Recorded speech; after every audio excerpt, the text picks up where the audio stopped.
135 గజాల భూమి కేవలం 8 లక్షలకే. ప్రతి నెల 10,000 మంత్లీ రెంటల్ ఇన్కమ్. ప్రస్తుతం మనతో పాటు ఉన్నారు సిఎస్బి ఐఏఎస్ అకాడమీ నుంచి బాలలత గారు. Senior IAS officer Smita Sabharwal గారు చేసినటువంటి కొన్ని వ్యాఖ్యల పట్ల డిజేబుల్డ్ సొసైటీ అలాగే ఫిజికల్లీ ఛాలెంజ్డ్ అందరూ కూడా చాలా అగేనెస్ట్గా ఉన్నారు. ఆ విషయంపై ఆవిడ కూడా పోరాడుతూ ఉన్నారు. ఒకసారి మాట్లాడదాం. నమస్తే అండి బాలలత. నమస్తే అండి. ఎలా ఉన్నారు? బాగున్నానండి. మీ ముఖంలో ఎప్పుడు చెదరని చిరునవ్వు ఉంటుంది చూసారా, అది ఎంతో మందికి ఇన్స్పిరేషన్ తెలుసా? తెలుసండి. మీరు ఇన్స్పిరేషను, మీ చిరునవ్వు ఇన్స్పిరేషనే. థ్యాంక్ యూ నిరుపమ గారు. రైట్.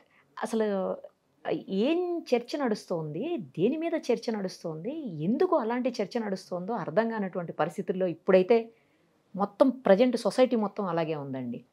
ఏంటి అసలు దేని మీద, ఎందుకు డిజేబుల్డ్ పర్సన్స్ మీదనే చర్చ చేయాల్సినంత అవసరం ఏముంది అనేది ఇక్కడ నడుస్తున్నది. మీరేమంటారు? యాక్చువల్గా చర్చ అనేది ఎవరిపైనైనా ఎప్పుడైనా జరగచ్చు, కానీ వివక్షాపూరితమైన వ్యాఖ్యలు ఒక కమ్యూనిటీని ఉద్దేశించి చేయకూడదు. ముఖ్యంగా సమాజంలో అట్టడుగున ఉన్న వాళ్ళు డిఫరెంట్ లేబుల్డ్, వాళ్ళని పట్టుకుని నువ్వు ఒక ఎయిర్లైన్స్ పైలట్గా నీకు జాబ్ ఇస్తుందా? ఒక సర్జన్, ఒక డిఫరెంట్ లేబుల్ సర్జన్ ఆపరేషన్ చేస్తే ట్రస్ట్ చేస్తారు, నమ్మకం ఉందా మీకు? అలాంటిది ప్రీమియర్ పోస్టులు ఐఏఎస్ ఐపీఎస్లో డిఫరెంట్ లేబుల్ వాళ్ళు ఎందుకు రావాలి? ఇలాంటి వ్యాఖ్యలు చేయటం ఒక సమాజాన్ని ఉద్దేశించి, ఒక కమ్యూనిటీ మొత్తాన్ని ఉద్దేశించి ఆవిడ వ్యాఖ్యలు చేయటం చాలా దురదృష్టకరం, విచారకరం. ఇవి చాలా వివక్షాపూరితమైన వ్యాఖ్యలండి. అందుకే జనరల్గా నేను పాజిటివ్ తీసుకొస్తా కానీ కాంట్రవర్సీస్లోకి బయటికి రాను, నాకు అసలు అది నచ్చదు. కానీ ఫస్ట్ టైం నా సమాజం కోసం నేను పడ్డ బాధ నాకు తెలుసు, ఎన్ని కష్టాలు కోర్చి ఇంత దూరం వచ్చాను నాకు తెలుసు. నాలాంటి వాళ్ళు కొన్ని వేల మంది నన్ను రెగ్యులర్గా కాంటాక్ట్ చేస్తుంటారు, కనీసం నన్ను చూడటానికి వస్తారు ఇన్స్పిరేషన్ కోసం. మేడం మీరు ఇంత స్థాయికి వచ్చారు, మేము కూడా మీలాగా అవుదాం అనుకుంటున్నాం అంటే సహాయం చేస్తాను వాళ్ళకి. నేను నా సమాజానికి ఈ విషయంలో నేను ఆమెను క్వశ్చన్ చేయకపోతే నేను ఏం చెప్పాలి వాళ్ళకి? నా ఆత్మ అసలు క్షోభిస్తుంది ఈ విషయంలో మొత్తం కంప్లీట్గా. మనసు అసలు మనసులో లేదు. ఎందుకంటే she made insensitive comments, hurt అయ్యాం, సెంటిమెంట్స్ పోయాయి, ఎమోషనల్ అయిపోయాం. అండ్ తప్పండి ఆవిడ అంటే అది పబ్లిక్ పాలసీ, గవర్నమెంట్ డెసిషన్ తీసుకోమనండి. జ్యుడిషియరీని తప్పొప్పో జ్యుడిషియరీని తేల్చమని చెప్పండి, డిఓపిటీని డెసిషన్ తీసుకోమనండి, పిఎంఓని డెసిషన్ తీసుకోమనండి. ఆవిడ అలాంటి కామెంట్స్ చేసి లక్షల మంది అని చదివి దాన్ని రెస్పాండ్ అయ్యి దాని మీద చర్చ జరిపి డిజేబుల్డ్ కమ్యూనిటీ మీద అవమానపడేలా వ్యాఖ్యలు అందరూ చేస్తుంటే చూస్తూ ఊరుకోవటం. చెప్పండి, మీరు ఊరుకుంటారా? మీ సమాజాన్ని అంటే, నా సమాజాన్ని అంటే, సమాజం ఇండివిజువల్గా నన్ను ఏమని అనుకోనండి. దీనికోసం, ఈ కాజ్ కోసం ఈ రోజున నేను ఏం చేయటానికైనా రెడీ, నా ప్రాణం వాళ్ళు తీసినా రెడీ. కానీ ఆ ట్వీట్ మాత్రం తీసాలి. ఆ పూజ అనే ఆమె ఈ డిజేబుల్డ్ సర్టిఫికేట్ తోటి ఐఏఎస్ ఆఫీసర్గా వచ్చింది అన్న ఆ కారణంతో ఆవిడ ట్వీట్ చేశారు. డిజేబుల్డ్ సర్టిఫికేట్ అది కాదండి, ఆ పూజ అనే ఆవిడ ఓబీసీ సర్టిఫికేట్ కూడా ఫేక్ చేసింది.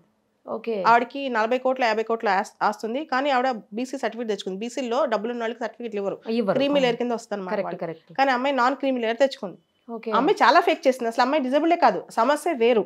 ఆ సమస్యను తీసుకొచ్చి ఈమె అందరికీ ఆపాదించి అందరికీ అట్రిబ్యూట్ చేసేసి మొత్తం ఇష్యూని ఈవిడ డిజేబుల్డ్ కమ్యూనిటీకి, వీళ్ళకి ఐఏఎస్ ఐపీఎస్ ఫిజికల్ ఫిట్నెస్, మా ఫిజికల్ ఫిట్నెస్ గురించి ఈవిడెవరు జడ్జ్ చేయడానికి? ఇది నా క్వశ్చన్.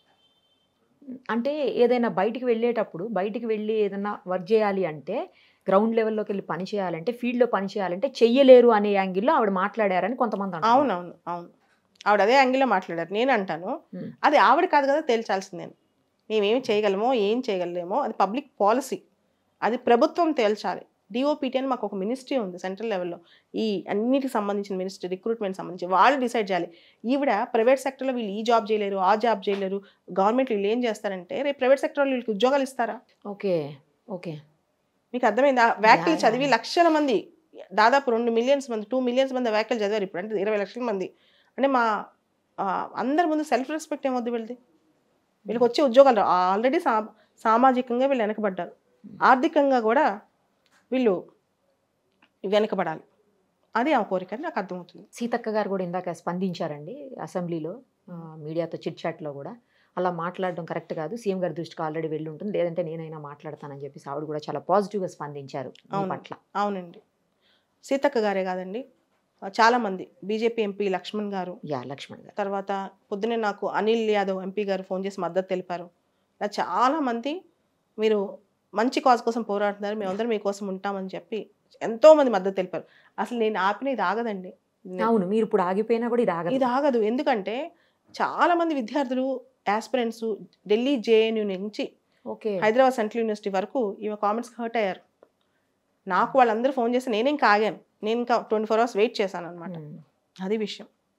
కానీ ఇప్పుడు ఇది ఎలా అయిపోయిందంటే అండి, మీరు పాలసీయో లేకపోతే ఇష్యూ బేస్డ్ వెళ్తున్నారు, కానీ ఆవిడ పర్సనల్గా కూడా మిమ్మల్ని అటాక్ చేసే పరిస్థితులు వచ్చాయి. అది ఆవిడ భావదారిద్ర్యం. అది ఆవిడ స్టేచర్ చూపిస్తుంది. నేను ఆవిడ పర్సనల్గా ఏమనలేదు. నేను డిజబిలిటీస్ వాళ్ళ కేపబిలిటీస్ తక్కువ చేయొద్దు అనే ఉద్దేశంతో మాట్లాడాను. అంతేగాని పర్సనల్ లెవెల్లో అనిపేం చేయాలంటే చాలా హిస్టరీ తీయచ్చు. మా వాళ్ళ దగ్గర చాలా మాట్లాడటానికి రెడీగా ఉండే, నేనే ఆపాను. వద్దు, పర్సనల్ లెవెల్లో ఆవిడ ఏమనొద్దు. ఎందుకంటే ఆవిడ కూడా ఒక women, we respect women in our Indian society.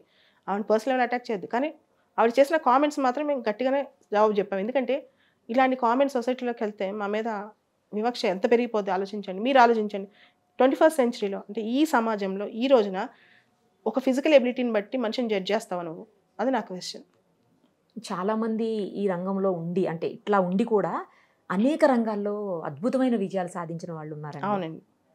మనం అనుకుంటాం డిజేబుల్డ్ అని, కానీ వాళ్ళు మేబీ చూడ్డానికి అలా ఉంటారేమో, కానీ వర్క్ పరంగా మాత్రం వాళ్ళు కూడా నార్మల్ పబ్లిక్ తోటి సమానంగా కొన్నిసార్లు ఇంకా ఎక్కువ కూడా చేసినటువంటి పరిస్థితులు ఉన్నాయి. అవునండి. సో చాలా మంది ఉన్నారు. అంతెందుకు 2014లో ఆల్ ఇండియా ఫస్ట్ ర్యాంక్ వచ్చింది ఒక అమ్మాయికి, ఐరా సింగల్ అని, డిఫరెంట్ లేబుల్ కేటగిరీ. అలానే సివిల్ సర్వీసెస్లో ప్రతి ఇయర్ చాలా మంది మంచి వాళ్ళు రిక్రూట్ అవుతున్నారు. వీళ్ళందరితో పాటు సమానంగా వాళ్ళు కూడా పనిచేస్తున్నారు. సో అందరూ బాగానే పనిచేస్తున్నారు, ఎవరికి నష్టం ఏం జరగలేదు, తక్కువ ఏం జరగలేదు. అంటే సమాజానికి వీళ్ళు కూడా కంట్రిబ్యూట్ చేస్తున్నారు. ఇలాంటి సమయంలో ఇంకా ప్రోగ్రెసివ్ థాట్స్ చెప్పాల్సింది పోయి ఇంత నెగిటివ్ థాట్స్ సమాజం మీద రుద్దటం కరెక్ట్ కాదని నా ఉద్దేశం. కానీ చాలామంది జరిగినటువంటి ఇన్సిడెంట్లో మీకే సపోర్ట్ చేస్తున్నారండి. అంటే ఎవరైతే డిఫరెంట్ ఏబుల్, నేను అని కాదండి, ఇది ఒక కాజ్. అదే మీన్స్ నేను అంటున్నది పర్టికులర్గా పర్సనల్గా మీకు ఈ కాజ్కి అంటున్నా. ఈ కాజ్కి ఎవరైనా సపోర్ట్ చేయాల్సింది. సపోర్ట్ చేయకపోతే అది వాళ్ళ దౌర్భాగ్యం. సమాజం ముందుకు రావాలి. సమాజం దీన్ని ఖండించకపోతే రేపు ఎవరిపైనైనా ఇలాంటి అటాక్స్ జరగవచ్చు, ఏ కమ్యూనిటీ పైనైనా. అప్పుడు మాట్లాడటానికి మనుషులే మిగలరు. ఎవరో ఒకళ్ళు ఎప్పుడో అప్పుడు ముందడుగు వేయాల్సిందే, ఒక వ్యక్తైనా ముందు.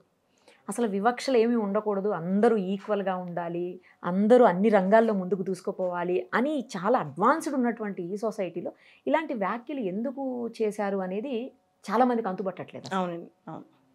మీ దృష్టికి కూడా వచ్చాయని అంటే మాట్లాడుతున్నారా మీతో కూడా చాలా మంది డిఫరెంట్? అయ్యో, నాకు రాత్రి పగలు నిద్రలేదు లాస్ట్ 48 hours నుంచి. ఎన్నో మంది సంఘాలు, ఎంతో మంది అన్ని చోట్ల నుంచి దేశవ్యాప్తంగా ఫోన్ చేస్తున్నారు నాకు.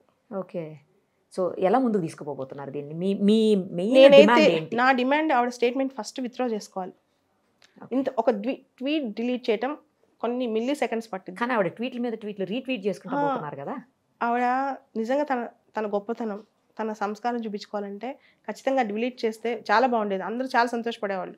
కానీ ఆవిడ దాన్ని సమర్థించుకుంటూ పర్సనల్ అటాక్స్ మొదలెట్టారు. చాలా మంది రాస్తున్నారు, Stephen Hawking, Helen Keller, Bailey, ఇలాంటి వాళ్ళందరినీ చూసి ఎంతో ఇన్స్పైర్ అవ్వాల్సిన ఈ టైంలో ఏం జరుగుతుంది అని చెప్పేసి అర్థం కావట్లేదు అని చెప్పేసి చాలా మంది మాట్లాడుతూ ఉన్నారు. ఈవెన్ అదే మాటలు మన సీతక్క గారు కూడా అన్నారు. అవునండి. సొసైటీ మారిపోయింది. డిఫరెంట్ లేబుల్డ్ వాళ్ళు చాలా కొత్త ఛాలెంజెస్ యాక్సెప్ట్ చేస్తున్నారు, ఇన్నోవేటివ్గా వాళ్ళు ముందుకెళ్తున్నారు. ఈ టైంలో కించపరిచే మాటలు మాట్లాడకూడదు.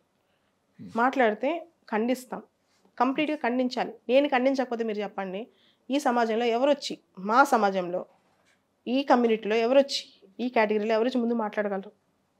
నేను మాట్లాడకపోతే అది నేరం, అవునా కాదా? ఈ విషయం మీద నేను మాట్లాడకపోతే అది నేరం అవుతుంది. నా సమాజం నన్ను యాక్సెప్ట్ చేయదు, నా మనసు కూడా నన్ను యాక్సెప్ట్ చేయదు. నేను మాట్లాడాల్సిందే. నేను దీనికోసం దేనికైనా రెడీ, నేను మాట్లాడాల్సిందే. జస్ట్ ట్వీట్ డిలీట్ చేస్తే చాలా అంటున్నారా? లేకపోతే ట్వీట్ డిలీట్ చేసి దివ్యాంగులకి నేను చెప్పింది, నేను నేరో మైండెడ్తో చెప్పాను, లేదా నేను చెప్పిన దానికి అపాలజైజ్ చేస్తానని ఒక్క మాట చెప్తే చాలు. నేను ఆ మీద పెద్ద యుద్ధం చేయాలని నేనేం రాలేదు. ఆ సామె పైన పర్సనల్ నాకేం లేదు. నాకు ఆ ట్వీట్ విషయంలోనే అభ్యంతరం ఉంది, గట్టిగా అభ్యంతరం ఉంది, కొంచెం కూడా కాదు, చాలా స్ట్రాంగ్లీ, చాలా స్ట్రాంగ్గా అభ్యంతరం ఉంది. మీరు ఎగ్జామ్ రాద్దాం రమ్మన్నారు, ఆవిడేమో ఏజ్ ప్రాబ్లం అవుతుంది, లేకపోతే నేను రెడీ అంటున్నారు. అది ఆవిడ ప్రాబ్లం. నేను చెప్పేది ఎగ్జామ్ అంటే అక్కడ మీనింగ్ ఏంటంటే నువ్వు నేను రాద్దామంటే నేను డిఫరెంట్ లేబుల్ కేటగిరీ, నీ కాళ్ళు చేతులు అన్నీ బాగానే ఓకే ఉన్నాయి, ఓకే ఇద్దరం కలిసి పోటీ పడదాం, అన్నారా? అలానే ఓకే. నీతో పాటు ఫీల్డ్ వర్క్ నా స్టూడెంట్స్ని పెడతాను, పోటీ పడండి అంతే. ఉమ్. అంతేగాని బాగానే పని చేస్తారండి, డిఫరెంట్ లేబుల్ తక్కువేం పని చేయరు. లేదండి, నేను అదే ఇందాక కూడా అదే అంటున్నాను. చాలా వాటిల్లో మామూలు నార్మల్ వాళ్ళకంటే కూడా డిఫరెంట్ ఏబుల్ లేదా డిజేబుల్ వాళ్ళే లేదా ఫిజికల్లీ ఛాలెంజ్డ్ వాళ్ళే చాలా బాగా చేసే సందర్భాలు నేను కూడా ప్రత్యక్షంగా చూసాను. సమాజంలో అందరం చూస్తున్నాం అది. అవును అవును అవును. బట్ ఏం జరుగుతుంది, ఎందుకు ఇలాంటి పరిస్థితి, అసలు ఇట్లాంటి ఒక డిస్కషన్ వస్తుంది, ఇలా దీనికోసం ఒక ఇంటర్వ్యూ అసలు ఇది జరుగుద్ది నా జీవితంలో, నేను ఇంత బాధపడే రోజు వచ్చుద్ది, నేను ఇంత మనస్తాపం చెందే రోజు వచ్చిందని నేను ఇంతవరకు ఆలోచించలేదు. ఇటువంటి ఒక ఆఫీసర్ ఇలా రాస్తారు అని నా మైండ్కి కూడా అందట్లా. ఆ ట్వీట్ మా స్టూడెంట్స్ నాకు షేర్ చేసిన తర్వాత వాళ్ళ ఎదురుగానే ఉన్నారు డిజైన్ వాళ్ళకి ఎదురుగా నా ముఖం చూపించలేకపోయాను. నా కళ్ళు నీళ్ళు ఆగట్లేదు. ఒక 5 minutes నా బ్లాంక్ ఏంటిది, ఆ క్వశ్చన్స్ చూసి ఏంటిది అనే ఒక 5 minutes నేను కాంప్రహెండ్ చేసుకోలేకపోయాను దానిలో ఏముంది అనేది. కానీ ఆవిడన్న అంటే కాజు వేరే ఉంది, దాది వేరే రకంగా పోట్రే అయిందా ఏంటండి? ఆమె పూజ కోసం అన్నది ఇట్లా పూజ కోసం అంటే డిఫరెంట్ లేబుల్ అని రాసింది. ఆహో okay. With all due respects to different label community అని మొత్తం అందరికీ చెప్పింది. అంటే సందర్భం అది ఆవిడ ఏ సందర్భంలో మాట్లాడిందో కాదు, with all due respects to different label community అని స్టేట్మెంట్స్ ఇచ్చేస్తుంది, బ్లాంకెట్ స్టేట్మెంట్స్. కానీ అసలు ఇలాంటి నేను ఇందాకే చెప్పాను, ఇలాంటి ఒక చర్చ కోసం ఇంటర్వ్యూ చేయాల్సి వస్తుందని ఎప్పుడు అనుకోలేదండి. అసలు బాలలత అనే వ్యక్తి ఇలాంటి కాంట్రవర్షియల్ ఇష్యూస్ లో ఎంటర్ అవుతుంది మీతో చేయాలని అయితే ఎప్పుడు అనుకోలేదు. అసలు నేను ఇలాంటి కాంట్రవర్షియల్ ఇష్యూస్ లో ఎంటర్ అవుతాను కూడా నేను కూడా ఊహించలా. కానీ ఓర్చుకుంటాం సమాజంలో అన్నీ ఓర్చుకుంటాం. మనసు మీద రాయబడినప్పుడు మా ఎబిలిటీస్ మీద క్వశ్చన్ వచ్చినప్పుడు అది మేము అలాంటి క్వశ్చన్ సమాధానం చెప్పకపోతే మేము బ్రతికున్నా వ్యర్థమే. ఈ సంఘటన లేదా నిన్నో మొన్న మీరు ఏ రోజైతే చూసారో అది అత్యంత బాధాకరమైన డేగా మీ లైఫ్లో అనుకోవచ్చు? ఖచ్చితంగా నన్ను అత్యంత బాధ పెట్టిన సంఘటన నా జీవితంలో. అత్యంత అంటే నా ఒక్క విషయంలో కాదు అది, నేను బాధపడింది ఎందుకంటే నేను బాగా చదువుకున్నాను, నేను ఒక స్థాయిలోకి వచ్చాను, నా గురించి కాదు. నాలాంటి వాళ్ళు ఎంతమంది దీన్ని ఇబ్బంది పడ్డారు, వాళ్ళందరూ ఫోన్ చేస్తుంటే వాళ్ళ మాటలు నా కన్నీళ్ళు ఆగలేదు. రేపు మ్యామ్ మాకు ఉద్యోగాలు ఎవరైనా ఇస్తారా, అది వాళ్ళు అడిగిన క్వశ్చన్. అదేలేండి, ఆ పాయింట్ కూడా. అండ్ సీఎం గారు, తెలంగాణ సీఎం గారు ఫస్ట్ పోస్టింగ్ ఆయన సీఎం అయిన తర్వాత ఒక దివ్యాంగురాలను పిలిచి ఇచ్చారు. అవును, వీడికి ఆ మాత్రం ఆలోచన లేదా అంటే అన్ని క్వశ్చన్ చేస్తుంది ఫిజికల్ ఫిట్నెస్ గురించి. ఎనీహౌ అండి, బాధాకరమైన విషయం అయినప్పటికీ కూడా మీరు చాలామందికి కాదు కొన్ని వేల లక్షల మందికి ఇన్స్పిరేషను. మీరు ధైర్యంగా ఉండండి. మీరు ఖచ్చితంగా మీరు ఏ సోషల్ కాజ్ కోసం అయితే ఇప్పుడు మీరు ఫైట్ చేస్తున్నారో 100% అది అందులో సక్సెస్ అవుతారు. మీరు ఏదనుకుంటున్నారో అది జరిగి తీరుతుంది. కాబట్టి చాలామందికి ఇన్స్పిరేషన్గా ఎప్పటికీ మీరు చిరునవ్వుతో అలాగే ముందడుగు వేయండి, డేరింగ్గా. ఓకే, థ్యాంక్ యూ నిరుపమ గారు. సుమన్ టీవీలో మీ పర్సనల్ అండ్ బిజినెస్ ప్రమోషన్స్ కోసం కింది నెంబర్కి కాంటాక్ట్ చేయండి.